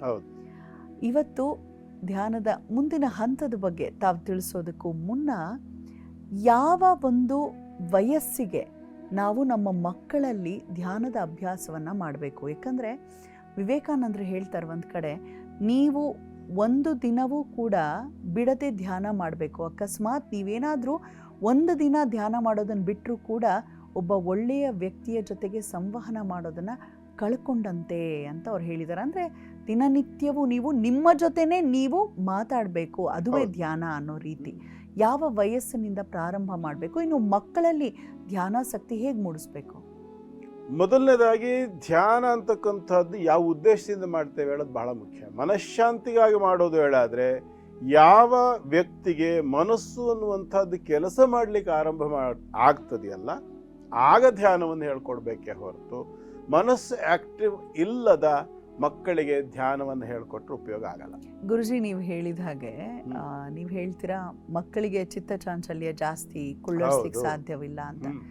ಆದರೆ ನಾವು ತುಂಬ ಜನ ಸಾಧಕರನ್ನು ಗಮನಿಸಿದಾಗ ಬಾಲ್ಯಾವಸ್ಥೆಯಿಂದಲೇ ಅವರು ಧ್ಯಾನದ ಒಂದು ಅಭ್ಯಾಸ ಮಾಡಿರೋದನ್ನು ನಾವು ಕಾಣ್ತೇವೆ. ಹಾಗಾಗಿ ಮಕ್ಕಳಲ್ಲಿ ಸ್ವಲ್ಪ ಸಚ್ಚಿಂತನೆ, ನಮ್ಮ ಸಂಸ್ಕಾರ ಇವೆಲ್ಲ ತುಂಬಬೇಕು ಅಂತ ಹೇಳಿದ್ರೆ ಮೊದಲಿಗೆ ನಾವು ದೇವಸ್ಥಾನಕ್ಕೆ, ಮಠಮಾನ್ಯಗಳಿಗೆ ಕರ್ಕೊಂಡು ಹೋಗಿ ಕುಳ್ಳರಿಸೋದನ್ನ ಕಲಿಸ್ಬೇಕು. ಅದು ಒಂದು ಮೊದಲನೇ ಹಂತ ಅಂತ ನಾನು ಭಾವಿಸ್ತೇನೆ. ನಂತರದಲ್ಲಿ ಒಂದು ರೀತಿಯ ಧ್ಯಾನಾಸಕ್ತಿಯನ್ನು ಹೇಗೆ ಮೂಡಿಸ್ಬೇಕು? ಮುಖ್ಯವಾಗಿ ಆ ಮಕ್ಕಳ ಆಕ್ಟಿವಿಟಿಯನ್ನು ಫಸ್ಟ್ ಗಮನಿಸಬೇಕು. ಯಾಕೆಂದರೆ ಚಿಕ್ಕ ವಯಸ್ಸಿನಲ್ಲಿ ಎಲ್ಲರಿಗೂ ಅಪ್ಪ ಅಮ್ಮ ಮಾಡೋದನ್ನು ನೋಡಿ ಆ ಮಕ್ಕಳಿಗೂ ಮಾಡಬೇಕು ಅಂತ ಅನಿಸುತ್ತೆ. ಈಗ ನಿಮ್ಗೆ ಉದಾಹರಣೆಗೆ ಹೇಳ್ಬೇಕಂತಂದರೆ, ನಾವು ಅಂದರೆ ನನ್ನ ಮಗಳು ಅಂತ ತಗೊಂಡ್ರೆ, ಈಗ ಉದಾಹರಣೆಗೆ ನಾವು ಊಟಕ್ಕೆ ಕೂತಾಗ ಆ ಬ್ರಾಹ್ಮಣರಲ್ಲಿ ಒಂದು ಪದ್ಧತಿ ಇದೆಯಲ್ಲ, ಚಿತ್ರಾವತಿ ಇಡ್ತಕ್ಕಂಥದ್ದು, ನಾವು ಮಾಡೋದನ್ನು ನೋಡಿ ನಮ್ಮ ಮಕ್ಕಳು ಮಾಡೋರು, ಅದೇ ಕೆಲಸನೇ ನನ್ನ ಮಗಳು ಹಾಗೆ ಮಾಡೋಳು. ನಾವು ಸಂಧ್ಯಾವನ್ನೇ ಮಾಡ್ತಾ ಕೂತ್ರೆ ಪಕ್ಕದಲ್ಲಿ ಬಂದು ಕೂತ್ಕೊಂಡ್ಬಿಟ್ಟು ನಾವು ನೀರು ಕುಡಿದ್ರೆ ಅವಳು ನೀರು ಕುಡಿಯೋದು, ನಾವು ಮೂಗಿಡ್ಕೊಂಡ್ರೆ ಅವಳು ಮೂಗಿಡ್ಕೊಳ್ಳೋದು ಎಲ್ಲ ಮಾಡೋಳು. ಇದು ಒಂದು ಹಂತದವರೆಗೆ ಇದ್ದಾಗ, ನಾವು ಆರಂಭಿಕ ಹಂತದಲ್ಲಿ ಅವ್ರು ಈ ಆಸಕ್ತಿ ತೋರಿಸ್ತಾ ಇದ್ದಾರೆ ಅಂತಂದರೆ ತಕ್ಷಣದಲ್ಲಿ ಅವರಿಗೆ ನಾವು ಟ್ರೈನ್ ಅಪ್ ಮಾಡೋಕ್ಕೆ ಶುರು ಮಾಡಿಬಿಡ್ಬೇಕು. ಆಸಕ್ತಿ ಇಲ್ಲದೆ ಇದ್ದರೆ ನೀವು ಬಲವಂತವಾಗಿ ಎಳ್ಕೊಂಡು ಬಂದು ಕೂರಿಸಿದ್ರೆ ಖಂಡಿತ ಮಾಡ್ಲಿಕ್ಕೆ ಸಾಧ್ಯ ಇಲ್ಲ. ಅವ್ರನ್ನ ಮಾಡಲಿಕ್ಕೆ ಮಕ್ಕಳನ್ನ ಟ್ರೈನ್ ಅಪ್ ಮಾಡ್ಲಿಕ್ಕೆ ಸಾಧ್ಯ ಇಲ್ಲ. ಹಾಗಾಗಿ ಏನು ಮಾಡಬೇಕು ಅಂತಂದರೆ, ಮೊಟ್ಟ ಮೊದಲನೇದಾಗಿ ಮಕ್ಕಳಲ್ಲಿ ಆಸಕ್ತಿಯನ್ನು ಬೆಳೆಸಬೇಕು. ಅಂದರೆ ಏನರ್ಥ ಅಂತಂದರೆ, ಯಾವುದೇ ಮಕ್ಕಳಿಗೆ ಅವರ ಮನಸ್ಸು ಆ್ಯಕ್ಟಿವ್ ಆಗಿದೆ ಅಂತ ಅಂದ್ಕೂಡ್ಲೇ ಆ ಕೋತಿ ಚೇಷ್ಟೆಗಳೆಲ್ಲ ಬರೋಕ್ಕೆ ಶುರುವಾಗ್ಬಿಡುತ್ತೆ. ಮಕ್ಕಳು ಸಹಜವಾಗಿ ಅವರಿಗೆ ಆ ಒಂದು ವಯಸ್ಸಿಗೆ ತಕ್ಕಂಥ ಎಲ್ಲ ಕುತೂಹಲಗಳು ಎಲ್ಲ ಇದ್ದಂಥ ಒಂದು ವ್ಯವಸ್ಥೆ ಆಗಿರುತ್ತೆ. ಹಾಗಾಗಿ ಏನಾಗುತ್ತೆ, ಈ ಚಿಕ್ಕ ವಯಸ್ಸಿನಲ್ಲಿರೋ ಮಕ್ಕಳನ್ನು ಆರಂಭಿಕ ಹಂತ ಏನು ಮಾಡಬೇಕು ಅಂತಂದರೆ, ನೇರವಾಗಿ ಮೆಡಿಟೇಷನ್ಗೆ ಕೂರಿಸಲೇಬಾರ್ದು. ಧ್ಯಾನಾವಸ್ಥೆಗೆ ಮಕ್ಕಳನ್ನು ಸ್ಟಾರ್ಟಿಂಗಲ್ಲೇ ಕೂರಿಸಿದ್ರೆ, ಆರಂಭದಲ್ಲೇ ಕೂರಿಸಿದ್ರೆ ಏನೂ ಉಪಯೋಗ ಆಗೋದಿಲ್ಲ, ಅದ್ರ ಮೇಲೆ ಆಸಕ್ತಿ ಬೆಳೆಯೋದಿಲ್ಲ, ಏನೂ ಇಲ್ಲ. ಹಾಗಾಗಿ ಆರಂಭಿಕ ಹಂತದಲ್ಲಿ ಅವರಿಗೆ ಹೇಗೆ ಮಾಡಬೇಕು ಅಂತಂದರೆ, ಒಂದು ಗೊಂಬೆ ಕೊಡೋದು, ಆ ಗೊಂಬೆ ಪೂಜೆ ಮಾಡೋ ವ್ಯವಸ್ಥೆ ಮಾಡಿಸೋದು, ತಪಸ್ಸು ಮಾಡೋಂಥ ದೃಶ್ಯಗಳನ್ನು ತೋರಿಸೋದು, ಹೇಳ್ಕೊಡೋದು, ಕಥೆಗಳನ್ನು ಹೇಳೋದು. ಧ್ರುವನ ಕಥೆ ಹೇಳಬೇಕು. ವಿಶೇಷವಾಗಿ ನಾವು ಯೋಚನೆ ಮಾಡಿದ್ರೆ ಗೊತ್ತಾಗುತ್ತೆ, 6 ವರ್ಷದ ವಯಸ್ಸಿನ ಧ್ರುವ ನಿರಾಹಾರಿಯಾಗಿದ್ದಿದ್ದು ಸಾಲದು ಅಂಥೇಳಿ ವಾಯು ಭಕ್ಷಣೆಯನ್ನು ಮಾಡಿಕೊಂಡು ತಪಸ್ಸು ಮಾಡ್ದ ಅಂತ ಬರುತ್ತೆ. 6 ವರ್ಷದ ಹುಡುಗ ಏನು ವಾಯು ಭಕ್ಷಣೆ ಮಾಡ್ದ? ಏನು ಅವನು ಬಲಗಾಲ ಹೆಬ್ಬೆರಳ ಮೇಲೆ ಇಡೀ ಶರೀರವನ್ನು ನಿಲ್ಲಿಸಿ ತಲೆ ಮೇಲೆ ಕೈಯನ್ನಿಟ್ಟು, ಗೋವಿಂದ ಅನ್ನುವಂಥದ್ದು ಏನು ಭಂಗಿ ಇದೆಯಲ್ಲ, ಆ ಭಂಗಿಯಲ್ಲಿ ನಿಂತು ಉಸಿರಾಟವನ್ನು ಕೂಡ ನಿಲ್ಲಿಸಿ ತಪಸ್ಸು ಮಾಡ್ದ ಅಂತ ಬರುತ್ತೆ ಭಾಗವತದಲ್ಲಿ. ಹಾಗಿದ್ದಾಗ ಅವನಿಗೆ ಮಹಾವಿಷ್ಣು ಪ್ರತ್ಯಕ್ಷ ಆಗಿದ್ದು ಅಂತ. 8 ವರ್ಷದ ಪ್ರಹ್ಲಾದ, ಅದೆಲ್ಲ ಸಂಸ್ಕಾರ ಅಂತಕ್ಕಂಥದ್ದು ಬೇಕಾಗತ್ತೆ. ಗರ್ಭದಲ್ಲಿ ಇರಬೇಕು ಮತ್ತು ಆ ಒಂದು ಭಾವವನ್ನು ಹೊಂದುವಂತಹ ಯೋಗ್ಯತೆ ಇರಬೇಕು. ಭಗವದ್ಗೀತೆಯಲ್ಲಿ ಹೇಳ್ತಾನೆ ಕೃಷ್ಣ, ಶುಚೀನಾಂ ಶ್ರೀಮತಾಂಗೇ ಯೋಗಭ್ರಷ್ಟೋ ಅಭಿಜಾಯತೆ ಅಥವಾ ಯೋಗಿನಾಮೇವ ಕುಲೇ ಭವತಿ ಧೀಮತಾಂ. ಯಾರಿಗೆ ಆರಂಭಿಕ ಹಂತದಲ್ಲೇ ಮಕ್ಕಳಲ್ಲಿ ಆ ಯೋಗ್ಯತೆ ಅಂತಕ್ಕಂಥದ್ದು ಎದ್ದು ಕಾಣುತ್ತೆ. ಕನ್ನಡದಲ್ಲಿ ಒಂದು ಗಾದೆ ಇದೆಯಲ್ಲ, ಬೆಳೆಯುವ ಪೈರು ಮೊಳಕೆಯಲ್ಲೇ ತನ್ನ ಯೋಗ್ಯತೆಯನ್ನು ತೋರಿಸುತ್ತೆ ಅಂತ. ಹಾಗೆ ಆರಂಭಿಕ ಹಂತದಲ್ಲೇ ಮಕ್ಕಳಲ್ಲಿ ಆ ಒಂದು ಯೋಗ್ಯತೆ ಅನ್ನೋದು ಕಂಡು ಬಂದ್ರೆ ಏನಾಗುತ್ತೆ, ನಾವು ಮಹಾತ್ಮರ ಕಥೆಯಲ್ಲೆಲ್ಲ ಕೇಳ್ತೇವೆ. ಶಿಶುನಾಳ ಶರೀಫ್ರಿಗೆ ಏನಾಯ್ತು, 10ನೇ ವಯಸ್ಸಿಗೆ ಗೋವಿಂದ ಭಟ್ರು ಬಂದು ಕಾಕೊಂಡೋದು. ಬ್ರಹ್ಮಚೈತನ್ಯ ಮಹಾರಾಜರಿಗೆ ಏನಾಯ್ತು, 12ನೇ ವಯಸ್ಸಿಗೆ ಗುರುಗಳನ್ನು ಹುಡುಕೊಂಡು ದೇಶಾಂತರ ಹೋಗ್ಬಿಟ್ರು. 12ನೇ ವಯಸ್ಸಿಗೆ ಶ್ರೀಧರ ಸ್ವಾಮಿಗಳವರಿಗೆ ಏನಾಯ್ತು, 12ನೇ ವಯಸ್ಸಿಗೆ ಎಲ್ಲವನ್ನು ಬಿಟ್ಟು ಅವರು ಹೋಗಿ ಸಜ್ಜನಗಢದಲ್ಲಿ ಕೂತರು. ಶಂಕರಾಚಾರ್ಯರಿಗೆ ಅಷ್ಟವರ್ಷ ಚತುರ್ವೇದಿ, 8ನೇ ವಯಸ್ಸಿಗೆ ಮೊಸಳೆ ಕಾಲು ಹಿಡಿಯುವಂತ ಒಂದು ವ್ಯವಸ್ಥೆ ಮಾಡಿಕೊಂಡು ಸನ್ಯಾಸ ತಗೊಳ್ಳುವಂತ ಸ್ಥಿತಿ 8ನೇ ವಯಸ್ಸಿಗೆ. ನಾವು ರಾಮಕೃಷ್ಣ ಪರಮಹಂಸರು, ವಿವೇಕಾನಂದ ಅವರೆಲ್ಲರ ಜೀವನ ಚರಿತ್ರೆ ನೋಡಿದ್ರು ಬಾಲ್ಯಾವಸ್ಥೆಯಿಂದಲೇ ಅವರು ಸಾಧನೆ ಕಡೆ ಗಮನ ಕೊಟ್ಟಿದ್ರು. ಇನ್ನೊಂದು ಬಾರಿ ಮುಖ್ಯವಾದ ಒಂದು ಕಾಮಿಡಿ ಹೇಳ್ಬಿಡ್ತೀನಿ ಕೇಳಿ. ನಿಮ್ಗೆ ಇವರೆಲ್ಲರೂ ಒಬ್ಬೊಬ್ಬರೇ ಸಿಗ್ತಾರೆ, 2-3 ಜನ ಮನೆಗೆ ಒಬ್ಬೊಬ್ಬರು ಸಿಗಲ್ಲ. ಮಕ್ಕಳಲ್ಲಿ ಯಾವಾಗ ಕೂರುವಂತಹ ಸಾಮರ್ಥ್ಯ ಬರ್ತದೆಯಲ್ಲ, ಅವ್ರು ಕೂರಬಲ್ಲರು, ಕೂತು ಅವರು ಆ ಧ್ಯಾನವನ್ನು ಜಪವನ್ನು ಹೇಳಿಕೊಟ್ಟಿದ್ದನ್ನು ಮಾಡಬಲ್ಲರು ಅನ್ನೋ ಹಂತಕ್ಕೆ ಬಂದಿದ್ದಾರೆ ಅಂತ ನಮಗೆ ಗೊತ್ತಾಗೋಲ್ಲಿವರೆಗೆ ಅವರಿಗೆ ಧ್ಯಾನವನ್ನು ಹೇಳ್ಕೊಡ್ಬಾರ್ದು. ಯಾಕೆ ಅಂತಂದರೆ, ಎಷ್ಟೋ ಸಂದರ್ಭ ಧ್ಯಾನದ ಅವಸ್ಥೆಯಲ್ಲಿ ಮನಸ್ಸನ್ನು ನಾವು ಹತೋಟಿಗೆ ತಂದ್ಕೊಳ್ಳೋಕೆ ಆಗದೆ ಇರತಕ್ಕಂಥ ಒಂದು ವ್ಯವಸ್ಥೆಗೆ ಹೋದಾಗ, ಅಥವಾ ನಮಗೆ ಅಂತ ಇಟ್ಕೊಳ್ಳೋಣ, ಈ ಉದಾಹರಣೆಗೆ ಆ ಹಂತಗಳಿಂದ ಮೇಲೆ ಹೋಗ್ತಾ ಹೋಗ್ತಾ ಯಾವಾಗ ಅವನಿಗೆ ತೃತೀಯ ನೇತ್ರ, ಥರ್ಡ್ ಐ ಅಂತೇಳಿ ಇವತ್ತೆಲ್ಲ ಹೇಳ್ತಾರಲ್ಲ, ಜ್ಞಾನಚಕ್ಷು ಅಂತ ಹೇಳ್ತಾರೆ ಅದಕ್ಕೆ. ಯಾರಿಗೆ ತೃತೀಯ ನೇತ್ರ ಅಥವಾ ಜ್ಞಾನಚಕ್ಷು ಅಥವಾ ಥರ್ಡ್ ಐ ಅನ್ನೋದು ಓಪನ್ ಆಗ್ತದೆ, ಕೆಲಸ ಮಾಡ್ಲಿಕ್ಕೆ ಆರಂಭ ಮಾಡ್ತದೆಯಲ್ಲ, ಅದ್ರ ಬಗ್ಗೆ ಕಲ್ಪನೆ ಇಲ್ಲದೆ ಇರೋನಿಗೆ ಹುಚ್ಚಿ ಹಿಡಿದು ಬಿಡುತ್ತೆ. ಹೌದು, ಹುಚ್ಚಿಡಿಯುತ್ತೆ. ಕಾರಣ ಏನು ಅಂತಂದ್ರೆ, ಅವನಿಗೆ ಚಿತ್ರ ವಿಚಿತ್ರವಾಗಿ ಕಾಣ್ಲಿಕ್ಕೆ ಶುರುವಾಗುತ್ತೆ. ಈಗ ನೀವು ಕೂತಿದ್ದೀರಾ, ನಂದೊಂದೊಮ್ಮೆ ಥರ್ಡ್ ಐ ನಾನು ಓಪನ್ ಮಾಡ್ಕೊಂಡೆ ಅಂದರೆ, ನಿಮ್ಮನ್ನು ನಾನು ನೋಡಿದ್ರೆ ನಿಮ್ಮಲ್ಲಿರ್ತಕ್ಕಂಥ ಎಲ್ಲ ಪಾಸಿಟಿವ್ ಅಂಡ್ ನೆಗೆಟಿವ್ ಎಲ್ಲವೂ ನನಗೆ ಕಾಣೋಕೆ ಶುರುವಾಗುತ್ತೆ. ನಿಮ್ಮಲ್ಲಿರೋ ಒಳ್ಳೇದು ಕಾಣುತ್ತೆ, ಕೆಟ್ಟದ್ದು ಕಾಣುತ್ತೆ. ನಮ್ಗೆ ಒಳ್ಳೇದು ಕಂಡ್ರೆ ವಿಶೇಷ ಅಂತ ಅನ್ಸೋದಿಲ್ಲ. ಅದೇ ಕೆಟ್ಟದ್ದು ಕಂಡ್ರೆ ಏನಾಗುತ್ತೆ, ಪ್ರೇತ ಕಾಣ್ತದೆ, ಸರ್ಪ ಕಾಣುತ್ತದೆ, ಅಥವಾ ನಿಮ್ಮ ಮಾನಸಿಕವಾಗಿರ್ತಕ್ಕಂಥ ಭಾವನೆಗಳು ನಿಮ್ಮ ಸುತ್ತ ಔರ ಚಕ್ರದ ರೀತಿಯಲ್ಲಿ ಬೇರೆ ಬೇರೆ ಬಣ್ಣಗಳು ಕಾಣುತ್ತೆ. ಹೀಗೆ ನೀವು ಯಾರ ಮೇಲೆ ಅತಿರೇಕವಾಗಿರ್ತಕ್ಕಂಥ ಒಂದು ಆಂತರಿಕವಾಗಿರ್ತಕ್ಕಂಥ ಭಾವ ವ್ಯಕ್ತಿ ಇರ್ತದೆ, ಅಭಿವ್ಯಕ್ತಿ ಇರ್ತದೆಯಲ್ಲ ನಿಮ್ಮದು, ಅವ್ರು ಕಾಣಿಸ್ತಾರೆ. ಒಂದೊಮ್ಮೆ ನಿಮ್ಮ ತಂದೆಯವ್ರ ಮೇಲೆ ತುಂಬ ಅಪೇಕ್ಷೆ ಇತ್ತು ಹೇಳಿ, ಆದರೆ ನಿಮ್ಮ ತಂದೆಯವ್ರು ಕಾಣಿಸ್ಕೋತಾರೆ ಹಿಂದ್ಗಡೆಗೆ. ಈ ಥರದ ಒಂದು ಪರಿಸ್ಥಿತಿ ಅಂತಕ್ಕಂಥದ್ದು ಯಾರಿಗೆ ತೃತೀಯ ನೇತ್ರ ಅಥವಾ ಜ್ಞಾನ ನೇತ್ರ ಅಂತಕ್ಕಂಥದ್ದು ಕೆಲಸ ಮಾಡುತ್ತೆ, ಆಜ್ಞಾಚಕ್ರ ಯಾರ್ದು ಓಪನ್ ಆಗುತ್ತಲ್ಲ ಅವರಿಗೆ ಪರಿಸ್ಥಿತಿ ಬರುತ್ತೆ. ಹಾಗಾಗಿ ಪ್ರತಿಯೊಂದು ಹಂತದಲ್ಲೂ ಕೂಡ ಧ್ಯಾನಾವಸ್ಥೆಗೆ ಹೋಗ್ತಕ್ಕಂಥ ಪ್ರತಿಯೊಬ್ಬ ವ್ಯಕ್ತಿಗೂ ಕೂಡ ಗುರು ಬೇಕು. ಹೇಳೋದು ಯಾಕೆ, ಈ ಸಂದರ್ಭ ಅಂತಕ್ಕಂಥದ್ದು ಬೇರೆ ಎಲ್ಲ ಮಾಡ್ಬಿಡ್ಬೋದು, ನಾವು ಕೂತ್ಕೋಬೋದು, ನಾಮಸ್ಮರಣೆ ಮಾಡ್ಬೋದು, ಇದನ್ನು ಸಿದ್ಧಿ ಮಾಡ್ಕೋಬೋದು, ಆಸನ ಸಿದ್ಧಿ ಮಾಡ್ಕೋಬೋದು, ಪ್ರಾಣಾಯಾಮ ಮಾಡ್ಕೋಬೋದು, ಎಲ್ಲ ಮಾಡ್ಕೋಬೋದು. ಆದರೆ ಯಾವಾಗ ನಾವು ಕುಂಡಲಿನಿ ಆದಿ ಚಕ್ರದ ಉದ್ದೀಪನದ ಲೆವೆಲ್ಲಿಗೆ ಹೋಗಿ ಆಜ್ಞಾಚಕ್ರದ ಕಡೆಗೆ ಹೋಗ್ತೇವಲ್ಲ, ಆ ನಂತರದ ಅವಸ್ಥೆ ಇದೆಯಲ್ಲ ಅದನ್ನು ನಿಭಾಯಿಸಲಿಕ್ಕೆ ಕಷ್ಟ ಆಗುತ್ತೆ. ಅದರ ಬಗ್ಗೆ ಕಲ್ಪನೆ ಇಲ್ಲದೆ ಇರತಕ್ಕಂಥವ್ರು ಅವ್ರಿಗೆ ಸಿಗೋವಂಥದ್ದು ಮೂರೇ ಅವಸ್ಥೆ: ಬಾಲ, ಉನ್ಮತ್ತ, ಪಿಶಾಚವತ್. ಈ ಅವಸ್ಥೆಗೆ ಹೋಗ್ತಾರೆ. ಕಣ್ಣಾರೆ ಕಂಡಿದ್ದು ಹೇಳಬೇಕು ಅಂತಂದರೆ, ಕಣ್ಣಾರೆ ಕಂಡಿದ್ದನ್ನು ಹೇಳಬೇಕು ಅಂದರೆ, ಆಜ್ಞಾಚಕ್ರದ ತೃತೀಯ ನೇತ್ರ ಓಪನ್ ಆಗಿದೆ, ಸುಮಾರು 33 ವರ್ಷದ ಹೆಣ್ಣುಮಗಳು, ಮದುವೆ ಆಗಿಲ್ಲ. ನೋಡಬೇಕಿದ್ರೆ ಆಕೆ ನಮ್ಮನ್ನು ನೋಡೋ ದೃಷ್ಟಿಲೇ ಗೊತ್ತಾಗುತ್ತದೆ ಈಕೆಗೇನೋ ವ್ಯತ್ಯಾಸ ಆಗಿದೆ ಅಂತ. ಎಲ್ಲಿ ಏನು ಎತ್ತ ಅಂತೆಲ್ಲ ಎಲ್ಲ ಏನು ಹೇಳೋದಿಲ್ಲ ನಾನು. 2ನೇ ದಿನ ಅವಳು ಹೊಳೆ ದಂಡೆ ಮೇಲೆ ಹೋಗ್ತಾ ಹೋಗ್ತಾ ಪಟ್ಟ ನೀರಿಗೆ ಹಾಕಿ ಸತ್ತೋದು. ನಡೆದಿರ್ತಕ್ಕಂಥದ್ದು ನಮ್ಮ ಎದುರಿಗೆನೆಯ ದೃಷ್ಟಾಂತ ಇದೆ. ಹಾಗಾಗಿ ಪ್ರತಿಯೊಬ್ಬ ನಮ್ಮ ವೀಕ್ಷಕರಿಗೆ ನಾವು ಹೇಳೋದಿಷ್ಟೇ, ಗುರುವಿನ ಮಾರ್ಗದರ್ಶನ ಇಲ್ಲದೆ ಈ ಥರದ ಸಾಧನೆಗಳನ್ನು ದಯಮಾಡಿ ಮಾಡಲಿಕ್ಕೆ ಹೋಗಬೇಡಿ, ಬಹಳ ಎಚ್ಚರಿಕೆ ಬೇಕು. ಯೋಗ ಮಾಡಿದವ್ರಿಗೆ ಈ ರೀತಿಯ ಒಂದು ಥರ್ಡ್ ಐ ಓಪನ್ ಆಗುತ್ತೆ ಅಂತ ಹೇಳ್ತಾರೆ. ಅದಕ್ಕೇನೆ ಯೋಗವನ್ನು ಕೂಡ ನಾವು ಯಾವುದೋ ಒಂದು ವಾಹಿನಿ ನೋಡಿಕೊಂಡು ಕಲಿತಾ ಇದ್ದೀವಿ, ಆ ಥರದ್ದಲ್ಲ, ಗುರು ಮುಖೇನವೇ ಕಲಿಬೇಕು.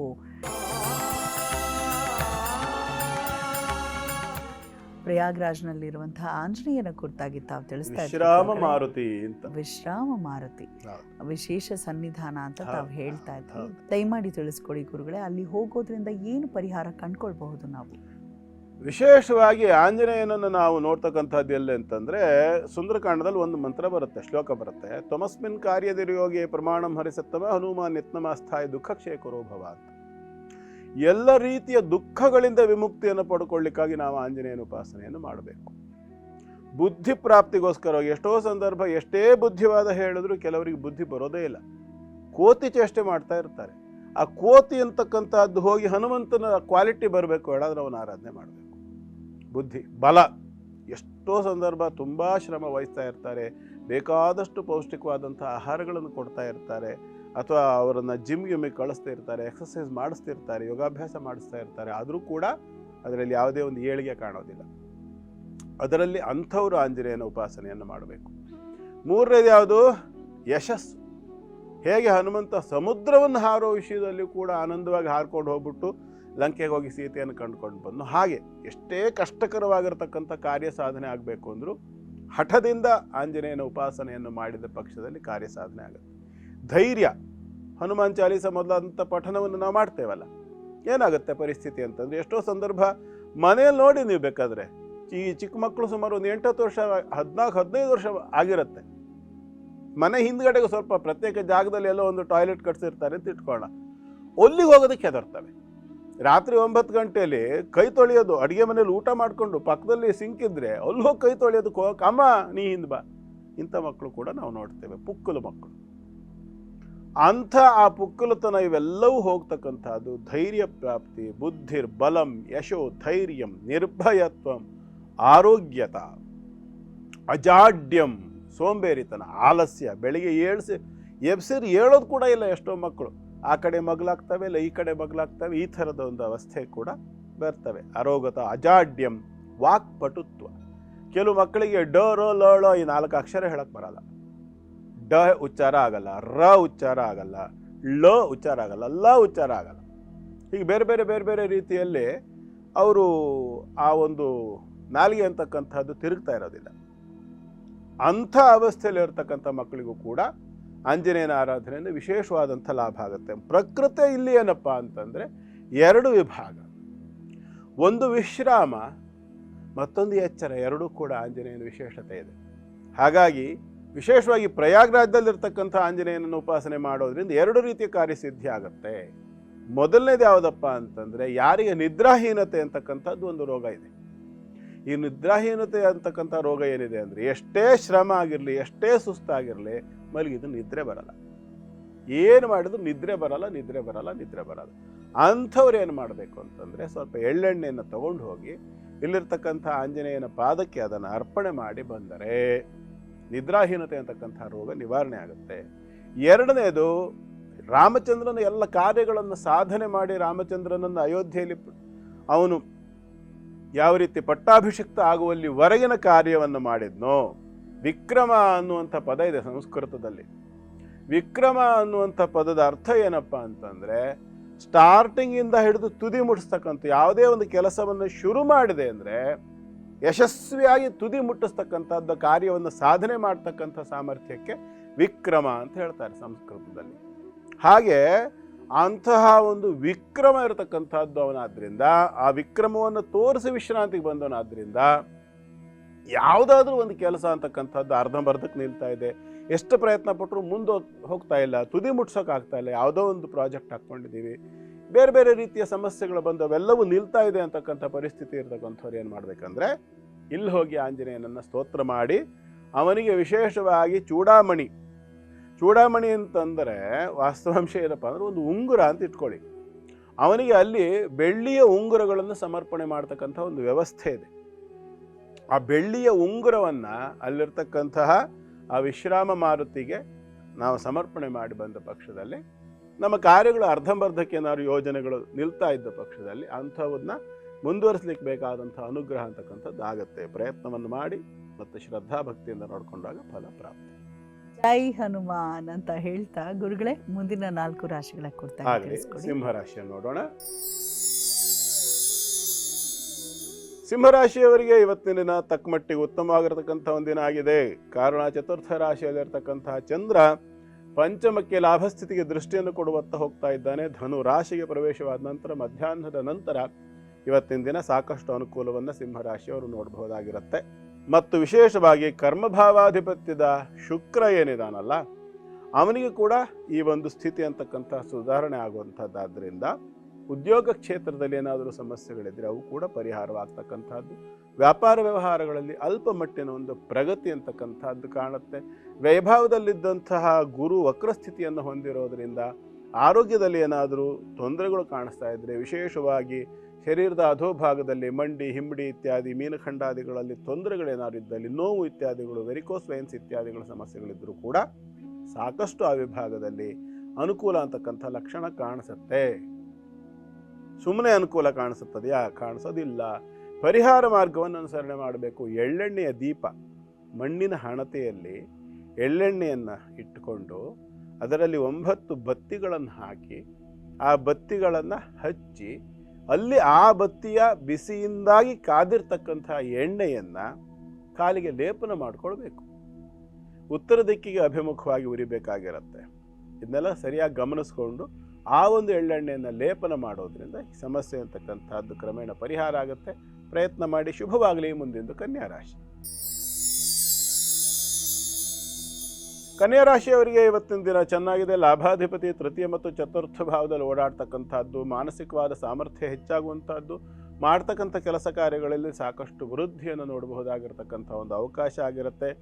4ನೇ ರಾಶಿಗೆ ಹೋದಾಗ ಉದ್ಯೋಗದಲ್ಲಿ ಕೂಡ ಅಭಿವೃದ್ಧಿ ಆಗ್ತಕ್ಕಂಥದ್ದು, ಸಂಪಾದನೆ ಹೆಚ್ಚಾಗ್ತಕ್ಕಂಥದ್ದು, ದುಡ್ಡು ಕಾಸಿನ ವಿಚಾರದಲ್ಲಿ ಅಭಿವೃದ್ಧಿಯನ್ನು ನೋಡಬಹುದು. ಬೆಳ್ಳಿ ಬಂಗಾರಗಳ ಖರೀದಿ ಎಲ್ಲವನ್ನು ಕೂಡ ಪ್ರಾಪ್ತಿ ಮಾಡಿಕೊಳ್ಳಲಿಕ್ಕೆ ಯೋಗ್ಯವಾಗಿರತಕ್ಕಂಥ ಕಾಲ ಆಗಿದೆ. ಹಾಗಾಗಿ ಕನ್ಯಾ ರಾಶಿಯವರು ಕೂಡ ಇವತ್ತಿನ ದಿನವನ್ನು ಒಳ್ಳೆಯ ರೀತಿಯಲ್ಲಿ ನಡೆಸಲಿಕ್ಕೆ ಅವಕಾಶ ಇದೆ. 6ನೇ ರಾಶಿಯಲ್ಲಿರ್ತಕ್ಕಂಥ ರಾಹು ಶತ್ರು ಬಾಧೆಯನ್ನು ಕೂಡ ಕಡಿಮೆ ಮಾಡ್ತಾನೆ. ಬಾಧೆ ಅಂತಕ್ಕಂಥದ್ದು ನಿಮ್ಮ ರಾಶಿ ಅಧಿಪತಿ ಆಗಿರತಕ್ಕಂಥ ಬುಧನಿಗಿರೋದರಿಂದ ಮಂಗಳ ಬಾಧೆ ಇರತಕ್ಕಂಥದ್ದಾದ್ದರಿಂದ ಸುಬ್ರಹ್ಮಣ್ಯನ ಉಪಾಸನೆ ಮಾಡಿಕೊಳ್ಳಿ. ಶುಭವಾಗಲಿ. ಮುಂದಿಂದು ತುಲಾರಾಶಿ. ತುಲಾರಾಶಿಯವರಿಗೆ ಕೂಡ ಇವತ್ತಿನ ದಿನ ತಕ್ಕ ಮಟ್ಟಿಗೆ ಮಧ್ಯಮ ಸ್ಥಿತಿಯ ದಿನ. 2 ಮತ್ತು 3ನೇ ರಾಶಿಯಲ್ಲಿ ನಿಮ್ಮ ರಾಶಿಯ ಕರ್ಮಾಧಿಪತಿ ಓಡಾಡ್ತಾನೆ. ಮಾತಿನ ವಿಷಯದಲ್ಲಿ, ಕಮಿಟ್ಮೆಂಟ್ ಮಾಡ್ಕೊಳ್ಳೋ ವಿಷಯದಲ್ಲಿ ಸ್ವಲ್ಪ ಎಚ್ಚರಿಕೆ ಇರಲಿ. ಮಾನಸಿಕವಾಗಿರ್ತಕ್ಕಂಥ ಭಯ, ಯಾವುದೋ ಒಂದು ಕಾಲದಲ್ಲಿ ಮಾಡ್ಕೊಂಡಿರ್ತಕ್ಕಂಥ ಕಮಿಟ್ಮೆಂಟಿಂದಾಗಿ ತೊಂದರೆ ಬರ್ತಕ್ಕಂಥ ಲಕ್ಷಣ. ತುಲಾರಾಶಿಯವರಿಗೆ ಸಪ್ತಮಾಧಿಪತಿಯೂ ಬಾಧಕನೇ ಆಗಿರೋದರಿಂದ ಕೌಟುಂಬಿಕವಾಗಿ ಸಾಂಸಾರಿಕವಾಗಿ ಕೂಡ ಈ ಒಂದು 2 ದಿನಗಳ ಕಾಲ ಅಷ್ಟು ಉತ್ತಮವಾಗಿರತಕ್ಕಂಥ ಪರಿಸ್ಥಿತಿ ಕಾಣಿಸೋದಿಲ್ಲ. ಸ್ವಲ್ಪ ಭಯ ಮಿಶ್ರಿತವಾಗಿರ್ತಕ್ಕಂಥ ವಾತಾವರಣ. ಜೊತೆಯಲ್ಲಿ ತುಲಾರಾಶಿಗೆ ಭಾಗ್ಯಾಧಿಪತಿಯ ಬಾಧೆ ಇರತಕ್ಕಂಥದ್ದಾದ್ದರಿಂದ ತಂದೆ ತಾಯಿಯರ ಆರೋಗ್ಯದ ಕಡೆ ಕೂಡ ಸ್ವಲ್ಪ ಕಾಳಜಿಯನ್ನು ವಹಿಸಬೇಕಾಗಿ ಬರಬಹುದು. ಮೃತ್ಯುಂಜಯನ ಉಪಾಸನೆ ಮಾಡಿಕೊಳ್ಳಿ. ಶುಭವಾಗಲಿ. ಮುಂದಿಂದು ವೃಶ್ಚಿಕ ರಾಶಿ. ವೃಶ್ಚಿಕ ರಾಶಿಯವರಿಗೆ ಕೂಡ ಇವತ್ತಿನ ದಿನ ಮಧ್ಯಮ ಸ್ಥಿತಿಯ ದಿನ. ಭಾಗ್ಯಾಧಿಪತಿ ಶುಭ ಸ್ಥಿತಿಗೆ ಬಂದಿರತಕ್ಕಂಥದ್ದಾದ್ದರಿಂದ ಸಾಕಷ್ಟು ಅನುಕೂಲಗಳು ಕೂಡ ಉಂಟು. ರಾಶಿಗೆ ಅಷ್ಟಮಾಧಿಪತಿಯಾದ ಬುಧ ರಾಶಿಯಲ್ಲಿರುವಂಥದ್ದು, ಜೊತೆಯಲ್ಲಿ ಶತ್ರು ಸ್ಥಾನಗತನಾಗಿರತಕ್ಕಂತಹ ಆ ಬುಧನಿಗೆ ಚಂದ್ರ ಸಹಯೋಗ ಇರತಕ್ಕಂತಹದ್ದು, ವೈರುಧ್ಯಮಯವಾಗಿರತಕ್ಕಂಥ ವಾತಾವರಣ, ಮಾನಸಿಕವಾಗಿರತಕ್ಕಂಥ ಭೀತಿ ಇತ್ಯಾದಿಗಳನ್ನು ಕೂಡ ಊಹೆ ಮಾಡ್ಬೋದಾಗಿರುತ್ತೆ. ಎಲ್ಲ ದೋಷ ಪರಿಹಾರಕ್ಕೋಸ್ಕರವಾಗಿ ವಿಶೇಷವಾಗಿ ಇವತ್ತು ಆಂಜನೇಯನನ್ನು ಉಪಾಸನೆ ಮಾಡಿಕೊಳ್ಳಿ. ಸಾಧ್ಯವಾದರೆ ಸುಂದರಕಾಂಡ ಅಥವಾ ಹನುಮಾನ್ ಚಾಲೀಸವನ್ನು ಕನಿಷ್ಠ ಪಕ್ಷ 1 ಬಾರಿ ಆದರೂ ಪಾರಾಯಣ ಮಾಡಿದರೆ ಸಾಕಷ್ಟು ಅನುಕೂಲ ಆಗುತ್ತೆ. ಪ್ರಯತ್ನ ಮಾಡಿ. ಶುಭವಾಗಲಿ. ಗುರುಗಳೇ, ಸುಜಯ್ ಅನ್ನೋರು ಈ ಒಂದು ಮೆಸೇಜನ್ನು ಕಳಿಸ್ತಿದ್ದಾರೆ. ಹುಟ್ಟಿರುವಂಥ ದಿನಾಂಕ 6/7/97. ಭಾಳ ಚೆನ್ನಾಗಿದೆ, ರೈಮಿಂಗ್ ಆಗಿದೆ ಕಣ್ರಿ ನಿಮ್ಮ ನಂಬರು. ಹುಟ್ಟಿರುವಂಥದ್ದು 6 ಗಂಟೆ ಸಂಜೆಗೆ. ಅವರ ಒಂದು ಪ್ರಶ್ನೆ ಏನಂದರೆ, ಮೊದಲಿಗೆ ಭಾಳ ಖುಷಿಪಟ್ಟು ಮೆಸೇಜ್ ಹಾಕ್ತಾರೆ, ತುಂಬ ಚೆನ್ನಾಗಿ ಮೂಡಿ ಬರ್ತಿದೆ ಕಾರ್ಯಕ್ರಮ ಗುರುಗಳೇ, ಹೀಗೆ ಮುಂದುವರಿಸಿ ಅಂತ. ಧನ್ಯವಾದಗಳು ಸುಜಯ್ ತಮಗೆ.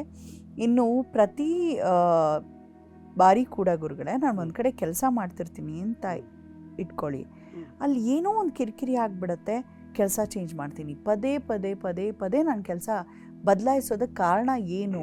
ನಾನು ಸ್ಥಿರವಾಗಿ ಎಲ್ಲೂ ಇರೋಕ್ಕಾಗಲ್ವಾ? ನಿಮ್ಮನ್ನು ಕೇಳ್ತಿದ್ದಾರೆ. ಇದು ಬಹಳ ಒಳ್ಳೆ ಪ್ರಶ್ನೆ ಕೇಳಿದ್ದಾರೆ. ಈ ಜಾತಕದ ಯೋಗದಲ್ಲಿ ಕೂಡ ಸುಜಯ್ ಅವರೇ, ನಿಮ್ಮದು ಪುಷ್ಯ ನಕ್ಷತ್ರ, ಕರ್ಕಾಟಕ ರಾಶಿ ಮತ್ತು ವಿಶೇಷವಾಗಿ ಧನುರ್ಲಗ್ನ, ತೃತೀಯ ಭಾವದಲ್ಲಿ ಕೇತು ಇದ್ದಾನೆ. ಗೋಚಾರ ಸ್ಥಿತಿಯಲ್ಲಿ ಕೂಡ ವ್ಯತಿರಿಕ್ತ ಸ್ಥಿತಿಯಲ್ಲಿ ಕೇತು ಇದ್ದಾನೆ. ಧನುರ್ಲಗ್ನಕ್ಕೆ ತೃತೀಯ ಅಂತ ಕುಂಭ, ವ್ಯತಿರಿಕ್ತ ಸ್ಥಿತಿ ಅಂದರೆ ಸಿಂಹ. ಈಗ ಸಿಂಹದಲ್ಲಿ ಕೇತು ಇದ್ದಾನೆ. ನಿಮ್ಮ ಜನ್ಮದಲ್ಲಿದ್ದಂಥ ಸ್ಥಿತಿಗೆ ಸಂಪೂರ್ಣ ಉಲ್ಟಾ. ಅಂದರೆ ಮಾನಸಿಕವಾಗಿ ನಿಮಗೆ ಸಮಾಧಾನವಿಲ್ಲದೆ ಇರತಕ್ಕಂಥ ಜಾಗದಲ್ಲಿ ಕೆಲಸ ಸಿಗುತ್ತೆ ಅಂತಕ್ಕಂಥದ್ದು ಇಲ್ಲಿ ಕಾಣಿಸುತ್ತೆ. ಒಂದು. ಎರಡನೇದಾಗಿ ನಿಮ್ಮ ರಾಶಿಯ ಸಂಬಂಧಿತವಾಗಿ ಯೋಚನೆ ಮಾಡಿದಾಗ ಜನ್ಮ ಜಾತಕದಲ್ಲಿ ಶನಿ ಮತ್ತು ಮಂಗಳರು ಸಮಸಪ್ತಮ ಸ್ಥಿತಿಯಲ್ಲಿ ಚತುರ್ಥ ಮತ್ತು ಕರ್ಮ ಭಾವದಲ್ಲಿದ್ದಾರೆ. ಒಂದು ಮಾತಿದೆ, ಸುಖಾರ್ಥಿ ವಾ ತ್ಯಜೇದ್ ವಿದ್ಯಾಂ ವಿದ್ಯಾರ್ಥಿ ವಾ ತ್ಯಜೇತ್ ಸುಖಂ ಅಂತ. ಕೆಲಸ ಮಾಡ್ತಕ್ಕಂಥ ಸಂದರ್ಭದಲ್ಲಿ ಸುಖದ ಅಪೇಕ್ಷೆ, ಸುಖವನ್ನು ಪಡುವ ಸಂದರ್ಭದಲ್ಲಿ ಕೆಲಸದ ಚಿಂತೆ, ಇದೆಲ್ಲದನ್ನು ಕೂಡ ಮನುಷ್ಯ ಯೋಚನೆ ಮಾಡಬೇಕು ಅಂತಕ್ಕಂಥದ್ದು. ಮತ್ತು ನಿಮ್ಮ ಮನಸ್ಸು ಕೂಡ ಎಷ್ಟೋ ಸಂದರ್ಭ ಕೆಲಸದಲ್ಲಿ ತಾದಾತ್ಮ್ಯತೆಯನ್ನು ಹೊಂದೋದಿಲ್ಲ. ಎಷ್ಟೋ ಸಂದರ್ಭ ನನ್ನ ಯೋಗ್ಯತೆಗೆ ಅಥವಾ ನನ್ನ ಕೆಪಾಸಿಟಿಗೆ ಈ ಜಾಗ ಅಲ್ಲ, ಈ ಕೆಲಸ ಅಲ್ಲ, ನನ್ನ ಯೋಗ್ಯತೆ ಕಡಿಮೆ, ಅಥವಾ ನನಗೆ ಈ ಜಾಗ ಸರಿ ಅಲ್ಲ, ನನಗೆ ಅಲ್ಲ ಈ ಜಾಗ, ಈ ಥರದ ಒಂದು ಭಾವನೆ ನಿಮ್ಮಲ್ಲಿ ಹೋಗ್ಬಿಡತ್ತೆ. ಹಾಗಾಗಿ ಯಾವುದೇ ಕಾರಣಕ್ಕೆ ಯಾವುದೇ ಕೆಲಸಕ್ಕೆ ಹೋಗುವಾಗ ಮನುಷ್ಯ ಮೊದಲೇ ತೀರ್ಮಾನ ಮಾಡ್ಕೊಂಡು ಇರಬಾರ್ದು ಮತ್ತು ವಿಶೇಷವಾಗಿ ನಿರೀಕ್ಷೆಗಳನ್ನು ಇಟ್ಕೊಂಡಿರಬಾರ್ದು. ಪರಿಸ್ಥಿತಿ ಹೇಗೆ ಬರ್ತದೆ ಹಾಗೆ ನಿಭಾಯಿಸ್ಕೊಂಡು ಹೋಗ್ತೇನೆ, ನನ್ನ ಕೆಲಸವನ್ನು ನಾನು ಜಾಗ್ರತೆಯಿಂದ, ಜಾಣತನದಿಂದ, ನಿಯತ್ತಿಯಿಂದ ನಾನು ಮಾಡ್ಕೊಂಡು ಹೋಗ್ತೇನೆ ಅನ್ನೋ ತೀರ್ಮಾನದೊಂದಿಗೆ ಹೋಗಿ ಕೆಲಸಕ್ಕೆ ಸೇರ್ಕೋಬೇಕೇ ಹೊರತು ಅದರ ಬದಲಾಗಿ ಮೊದಲೇ ಕೆಲಸಕ್ಕೆ ಸೇರ್ಕೊಳ್ಳೋದ್ರೊಳಗೆ ನಿರೀಕ್ಷೆಗಳು 108 ಥರ ನಿರೀಕ್ಷೆ. ನಾನು 10 ಗಂಟೆಗೆ ಹೋಗ್ತೀನಿ, 6 ಗಂಟೆಗೆ ಬರ್ತೀನಿ, ತಿಂಗಳಿಗೆ ಇಷ್ಟೊತ್ತಿಗೆ ಸಂಬಳ ತಗೊಳ್ತೀನಿ, ಅಷ್ಟು ಕೆಲಸ, ಈ ಥರ ಯೋಚನೆಗಳನ್ನು ದಯಮಾಡಿ ಇಟ್ಕೋಬೇಡಿ. ಕೆಲಸ ಮಾಡಬೇಕು, ನನ್ನ ಕರ್ತವ್ಯ ನಾನು ನಿಭಾಯಿಸ್ತೀನಿ, ಇದರಲ್ಲಿ ಏನೋ ಒಂದು ನಾನು ಸಾಧಿಸ್ತೀನಿ ಅನ್ನೋ ಹಠ ಇಟ್ಕೊಳ್ಳಿ. ಆಗ ನೀವು ಕೆಲಸ ಮಾಡುವಾಗ ಶ್ರದ್ಧೆಯೂ ಬರುತ್ತೆ, ಅದರಲ್ಲಿ ಏನಾದ್ರು ವ್ಯತ್ಯಾಸಗಳಾದರೂ ದುಃಖನೂ ಆಗೋಲ್ಲ. ಯಾವಾಗ ಮನುಷ್ಯನಿಗೆ ನಿರೀಕ್ಷೆ ಮತ್ತು ಪಶ್ಚಾತ್ತಾಪಗಳು 2 ಹೊಡಿತಾವಲ್ಲ, ಆವಾಗ ಅವನಿಗೆ ಎಲ್ಲೂ ಉದ್ಧಾರ ಆಗೋಕ್ಕಾಗಲ್ಲ. ಹಾಗಾಗಿ ಕರ್ತವ್ಯ ಅಂತ ಮಾಡ್ತಾ ಹೋಗಿ, ಖಂಡಿತವಾಗಿ ಖುಷಿಯೂ ಸಿಕ್ಕುತ್ತೆ. ಮತ್ತು ಸಿಕ್ಕಿರೋ ಕೆಲಸವನ್ನು ಎಂಜಾಯ್ ಮಾಡೋದು ಅನ್ನೋ ಪದ ಇದೆಯಲ್ಲ ಇಂಗ್ಲೀಷ್ನಲ್ಲಿ, ನಾವು ಊಟ ಮಾಡ್ತಾ ಇದ್ರೆ ಊಟವನ್ನು ಎಂಜಾಯ್ ಮಾಡಬೇಕು, ಸಿನಿಮಾ ನೋಡ್ತಾ ಇದ್ರೆ ಸಿನಿಮಾವನ್ನು ಎಂಜಾಯ್ ಹೇಗೆ ಮಾಡ್ತೇವೋ ಹಾಗೆ ನಮ್ಮ ಜೀವನದ ಪ್ರತಿಯೊಂದು ಕರ್ಮವನ್ನು ನಾವು ಖುಷಿಯಿಂದ ಆನಂದಿಸಬೇಕು. ಅದನ್ನು ಆಗ ಮಾತ್ರ ಅದರಲ್ಲಿ ಅಭಿವೃದ್ಧಿ ಕಾಣಲಿಕ್ಕೆ ಸಾಧ್ಯ, ಅದರಲ್ಲಿ ಖುಷಿ ಕಾಣಲಿಕ್ಕೆ ಸಾಧ್ಯ. ಎಲ್ಲಿ ಅದು ನಮಗೆ ಸಾಧ್ಯ ಆಗೋದಿಲ್ಲ ಆವಾಗ ಅದು ನಮಗೆ ಬೋರ್ ಆಗುತ್ತೆ, ಪಶ್ಚಾತ್ತಾಪನೂ ಆಗುತ್ತೆ, ಬೇಸರವೂ ಆಗುತ್ತೆ. ನಿಮ್ಮ ಜಾತಕದಲ್ಲಿರ್ತಕ್ಕಂಥ ಸ್ಥಿತಿ ಕೂಡ ಹಾಗೆ ಇರೋದರಿಂದ ದಯವಿಟ್ಟು ಸಾಧ್ಯವಾದರೆ ನೀವು ಆಂಜನೇಯನ ಚರಿತ್ರೆಯನ್ನು ಓದಿ. ನಿತ್ಯ 1 ಅಧ್ಯಾಯ ಸುಂದರಕಾಂಡದ ಕಥೆಯನ್ನು ಓದಲಿಕ್ಕೆ ಅಭ್ಯಾಸ ಮಾಡಿ. ವಾಲ್ಮೀಕಿ ರಾಮಾಯಣದಲ್ಲಿ ಸುಂದರಕಾಂಡ ಅಂತ ಇದೆ, ಆ ಸುಂದರಕಾಂಡದ ಒಂದೊಂದು ಅಧ್ಯಾಯಗಳನ್ನು ನಿತ್ಯ ಬೆಳಿಗ್ಗೆ ಸ್ನಾನ ಆದ ನಂತರ ಓದೋದನ್ನು ಅಭ್ಯಾಸ ಮಾಡ್ತಾ ಬನ್ನಿ, ಅನುಕೂಲ ಆಗುತ್ತೆ. ಒಳ್ಳೆಯದಾಗಿ. ಧನ್ಯವಾದಗಳು ಸುಜಯ್ ಅವರೇ, ಕಾರ್ಯಕ್ರಮಕ್ಕೆ ನೀವು ಮೆಸೇಜನ್ನು ಕಳಿಸಿದ್ದಕ್ಕಾಗಿ. ಇನ್ನು ವೀಕ್ಷಕರೇ, ನೀವು ಕೂಡ ಯಾವುದೇ ಒಂದು ಹಿಂಜರಿಕೆ ಇಲ್ಲದೆ ನಿಮ್ಮ ಪ್ರಶ್ನೆಯನ್ನು ಕೇಳಿ ಉತ್ತರ ಖಂಡಿತ ಗುರುಗಳು ಕೊಡ್ತಾರೆ, ಅದರ ಜೊತೆಗೆ ಪರಿಹಾರವೂ ಸಿಗುತ್ತೆ ಅಂತ ಹೇಳ್ತಾ, ಇನ್ನು NKR TV ಕನ್ನಡ ಯೂಟ್ಯೂಬ್ ಚಾನಲ್ನಲ್ಲಿ ಯಾವಾಗ ಬೇಕಾದರೂ ನಮ್ಮ ವಾಹಿನಿಯಲ್ಲಿ ಪ್ರಸಾರವಾಗುವ ಎಲ್ಲ ಕಾರ್ಯಕ್ರಮವನ್ನು ನೋಡಿ ಹರಸಿ ಲೈಕ್, ಶೇರ್, ಕಮೆಂಟ್ ಮಾಡೋದು ಮರಿಬೇಡಿ ಅಂತ ಹೇಳ್ತಾ, ಗುರುಗಳೇ ಕಾರ್ಯಕ್ರಮದ ಕೊನೆ ಘಟ್ಟಕ್ಕೆ ಬಂದಿದ್ದೀವಿ. ಕೊನೆಯ 4 ರಾಶಿಗಳು. ಧನುರಾಶಿಯನ್ನು ನೋಡೋಣ. ಧನುರಾಶಿಯವರಿಗೆ ಇವತ್ತು ಸ್ವಲ್ಪ ಸಮಾಧಾನವಾಗ್ತಕ್ಕಂಥ ಒಂದು ಕಾಲ ಇದೆ. ಕಾರಣ ಏನಪ್ಪ ಅಂತಂದರೆ, ಅಷ್ಟಮ ಸ್ಥಾನದಲ್ಲಿರ್ತಕ್ಕಂತಹ ಒಂದು ಗ್ರಹ ಬಾಧೆ ಅಥವಾ ಅಷ್ಟಮ ಸ್ಥಾನ ಸಂಬಂಧಿತವಾಗಿರ್ತಕ್ಕಂತಹ ಗ್ರಹ ಬಾಧಾ ನಿವೃತ್ತಿ. ವೀಕೆಂಡ್ ಕೂಡ ಹೌದು, ಇವತ್ತು ಶನಿವಾರ, ಸಾಕಷ್ಟು ಸಮಾಧಾನವನ್ನು ಕೂಡ ಹೊಂದಬಹುದಾಗಿರುತ್ತೆ. ಶುದ್ಧ ಚಂದ್ರ ರಾಶಿಗೆ ಬಂದಿರತಕ್ಕಂಥದ್ದು, ಯಾವುದೇ ರೀತಿಯ ಪಾಪಗ್ರಹಗಳ ಒಂದು ಸ್ಥಿತಿ ಇಲ್ಲ.